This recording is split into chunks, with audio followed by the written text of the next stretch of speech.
अर्जुन महाराज पांडु और रानी कुंती के तीसरे पुत्र थे। इनकी माता कुंती का एक नाम पृथा भी था, जिस कारण अर्जुन पार्थ के नाम से भी जाने जाते थे। वे महाभारत के मुख्य पात्रों में से एक थे और वो द्रोणाचार्य के शिष्य थे। अधिकतर लोगों को यह बात पता नहीं होगी कि अर्जुन की मृत्यु स्वर्ग की यात्रा के दौरान हुई थी, लेकिन इसके पहले भी एक बार अर्जुन की मृत्यु हुई थी और वह पुनर्जीवित हुए थे। इस वीडियो में मैं आज आपको महायोद्धा अर्जुन से जुड़ी इस पूरी कहानी के बारे में बताने जा रही हूँ। आप बने रहिए हमारे साथ।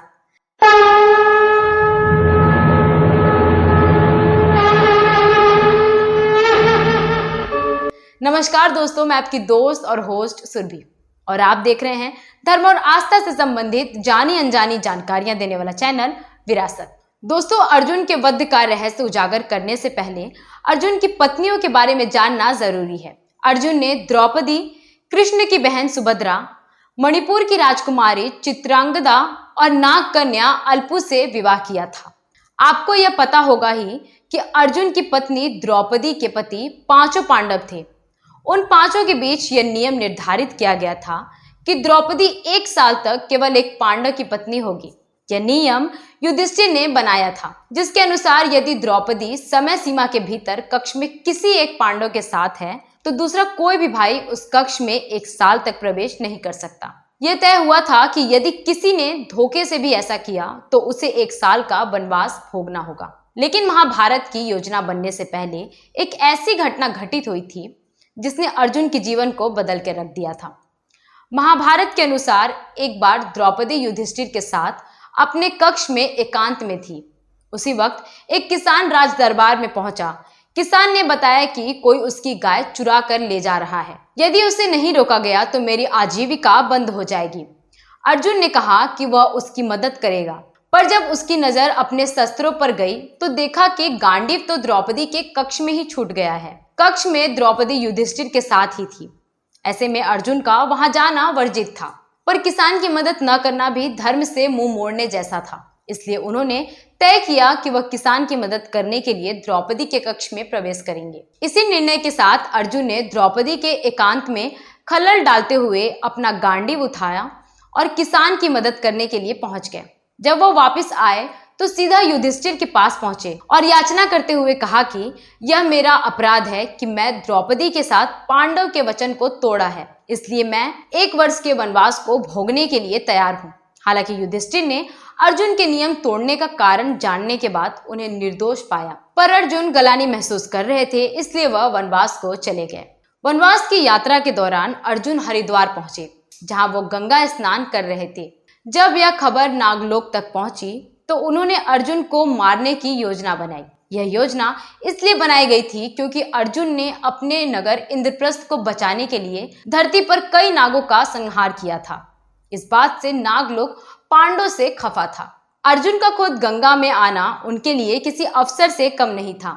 कोई उन पर हमला कर पाता, इसके पहले नाग कन्या अल्पू ने कहा कि यह कार्य वह स्वयं करेंगी। अल्पू राजकन्या तो थी ही, साथ में एक विधवा भी थी। दरअसल उनके पति भी नाग वंश से ही थे, पर उनकी मौत एक गरुड़ के हाथों हो गई थी। तब से राजकुमारी अपने पिता के साथ ही थी। खैर, जब अल्पू अर्जुन को मारने के लिए गंगा तट के किनारे पहुंची तो वह उन्हें देखकर मोहित हो गई।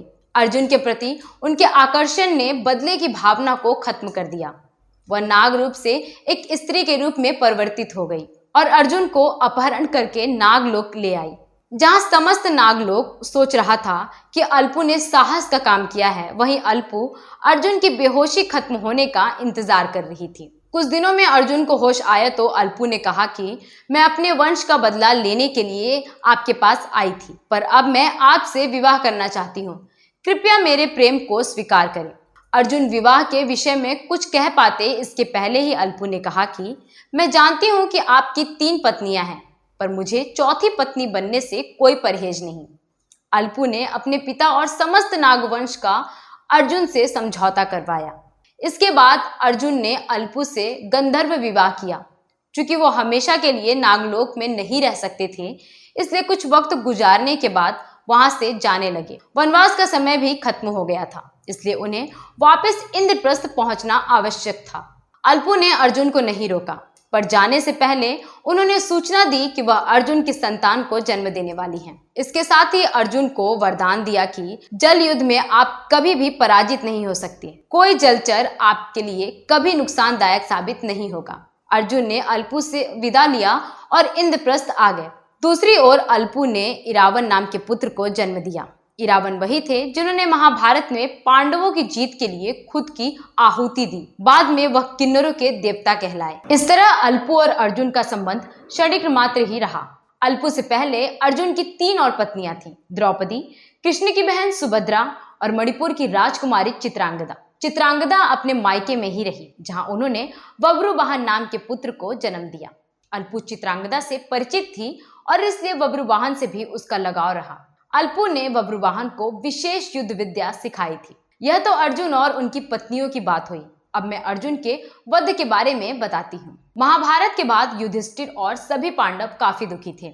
उनके राज्य का खजाना खाली हो गया था। उनके अपने भाई, गुरु और वशिष्ठ जनों की मौत हो चुकी थी। मन की शांति और सभी पश्चातापों को पूरा करने के लिए युधिष्ठिर ने अश्वमेध यज्ञ का आयोजन करने की योजना बनाई। धनराशि पर्याप्त नहीं थी, पर फिर भी राज्यों से मदद लेकर युधिष्ठिर ने एक भव्य यज्ञ समारोह आयोजित किया और अश्व की रक्षा की जिम्मेदारी अर्जुन को सौंपी। यज्ञ के बाद अर्जुन को रक्षक बनाकर घोड़ा छोड़ दिया। वह घोड़ा जहां भी जाता अर्जुन उसके पीछे जाते। अनेक राज्यों ने पांडवों की अधीनता स्वीकार कर ली। वहीं कुछ ने मैत्रीपूर्ण संबंधों के आधार पर पांडवों को कर देने की बात मान ली।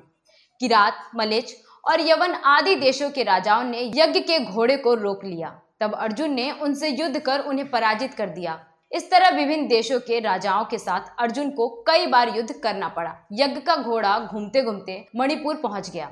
यहाँ की राजकुमारी चित्रांगदा अर्जुन की पत्नी थी और उनके पुत्र का नाम बब्रुवाहन था। बब्रुवाहन ही उस समय मणिपुर का राजा था। बब्रुवाहन ने अश्व को देखकर पांडवों से मित्रता अस्वीकार कर दी। कहा जाता है कि ऐसा करने के लिए अल्पू ने ही बब्रुवाहन को पाठ पढ़ाया था। बहरहाल बब्रुवाहन के प्रस्ताव अस्वीकार करने के बाद अर्जुन ने उसे युद्ध की चेतावनी दी। अब जंग के मैदान में एक दूसरे से अनजान पिता और पुत्र आमने सामने थे। युद्ध आरंभ हुआ और कुछ ही क्षणों बाद बब्रुवाहन ने एक बाण अर्जुन के सीने पर चलाया।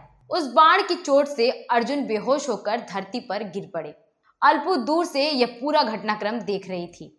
जब चित्रांगदा को खबर हुई तो वो तत्काल युद्ध भूमि पर पहुंची। उन्होंने बब्रुवाहन को बताया कि जिसकी तुमने हत्या की है वह तुम्हारे पिता थे। बब्रुवाहन ने कहा कि यह अपराध मुझसे अनजाने में हुआ है, पर यह मैंने माता अल्पू के कहने पर किया। चित्रांगदा अल्पू के इस व्यवहार को समझ पाती इसके पहले उसने बब्रुवाहन को एक मणि दी और कहा कि मेरे मंत्रों उच्चारण पूरा होने पर यह मणि अर्जुन के सीने पर रख देना। बब्रुवाहन ने ऐसा ही किया और अर्जुन तत्काल जीवित हो गए। चित्रांगदा ने बब्रुवाहन को उसके पिता से मिलवाया। अर्जुन अपने पुत्र को देखकर खुश थे, पर अल्पू के कृत्य से वह नाराज थे। सभी लोग अल्पू से कारण जानना चाहते थे। तब उसने बताया कि महाभारत में अर्जुन ने पितामह भीष्म की छल से हत्या की थी, जबकि पूरे युद्ध में उन्होंने पांडवों पर एक भी वार नहीं किया था। इस बात से उनके सभी वसु भाई नाराज थे। महाभारत के बाद वसु गंगा तट पर जमा हुए और उन्होंने आपको शाप देने का मन बनाया। यह बात मैंने सुन ली और तत्काल अपने पिता को बताई। मेरे पिता ने वसुओं से प्रार्थना की कि वो ऐसा ना करें।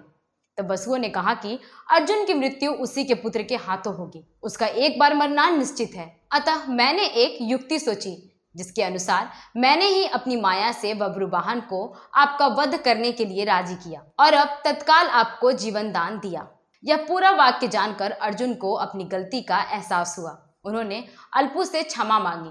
अर्जुन ने कहा कि तुम्हारे पुत्र ने पांडवों के लिए अपना जीवन त्याग दिया और तुमने मुझे जीवन दान दिया, इसलिए पूरा पांडव वंश तुम्हारी कृतज्ञ होगा। अर्जुन ने बब्रुवाहन को अश्वमेध यज्ञ में आने का निमंत्रण दिया और पुनः अपनी यात्रा पर चल दिए। दोस्तों, महाभारत में इस घटना के बारे में उल्लेख नहीं किया गया है, लेकिन विष्णु पुराण में एक अध्याय में महाभारत के बाद अर्जुन की मृत्यु और फिर पुनः जीवित होने का जिक्र किया गया है। तो दोस्तों, यह थी अर्जुन के अपने बेटे द्वारा वध किए जाने की कथा। यह वीडियो कैसा लगा जरूर बताएं।